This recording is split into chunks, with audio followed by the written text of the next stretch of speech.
Psychology କହିଥାଏ କୌଣସି ବିବାହିତା ମହିଳାର ଏହି ତିନି କମଜୋରି ଜାଣିଥିଲେ ସେହି ମହିଳା ଚୋଡ଼ି ଖୋଲି ଥରେ ନୁହେଁ ବରଂ କି 1000 ଥର ଦେବାକୁ ବାଧ୍ୟ ହେବ।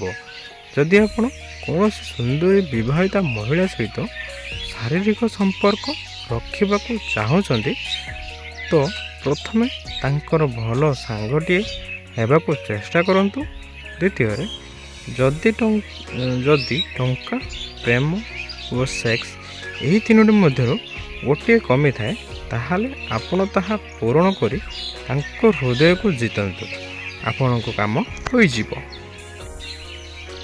ସାଇକୋଲୋଜି କହିଥାଏ ଯେତେବେଳେ ଗୋଟେ ପୁଅ ଓ ଗୋଟେ ଝିଅ ଦୁହିଁଙ୍କ ପାଖରେ ଥାଆନ୍ତି ଓ ଯଦି ସେହି ଜାଗାରେ ଆଉ କେହି ନଥାଆନ୍ତି ତେବେ ଦୁହିଁଙ୍କ ମଧ୍ୟରେ ସେକ୍ସ କରିବାର ଇଚ୍ଛା ଜାଗ୍ରତ ହୋଇଥାଏ। ପୁରୁଷର ଲିଙ୍ଗ କେତେ ବର୍ଷ ପର୍ଯ୍ୟନ୍ତ ଡଉଲ ଡାଉଲ ହୋଇ ରହିଥାଏ?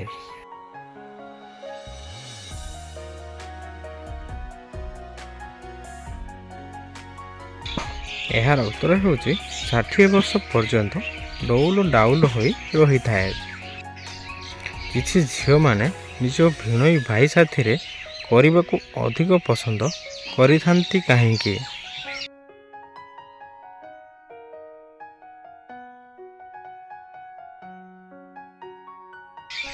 ଏହାର ଉତ୍ତର ହେଉଛି ଅଧିକ ମଜା ନେବା ପାଇଁ ଏମିତି କରିଥାନ୍ତି।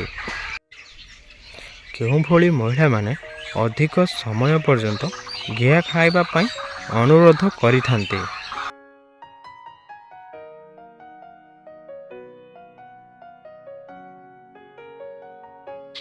ଏହାର ଉତ୍ତର ହେଉଛି ଯେଉଁ ମହିଳାମାନେ ସମ୍ବନ୍ଧ ବନାଇବା ବିଷୟରେ ଅଧିକ ଜାଣିଥାନ୍ତି।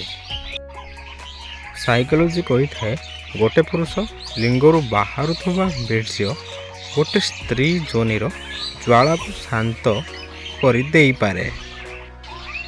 ସାଇକୋଲୋଜି କହିଥାଏ ଯେଉଁମାନେ ଆପଣଙ୍କ ସହିତ କଥା ହେବାକୁ ଚାହାନ୍ତି ନାହିଁ ତେବେ ତାଙ୍କ ସହିତ ବାରମ୍ବାର କଥା ହେବା ପାଇଁ ଚେଷ୍ଟା କରିବା ଦ୍ୱାରା ଆପଣଙ୍କର କଷ୍ଟ କମ୍ ହୋଇନଥାଏ ବରଂ ଆହୁରି ଅଧିକ ବଢ଼ିଯାଇଥାଏ।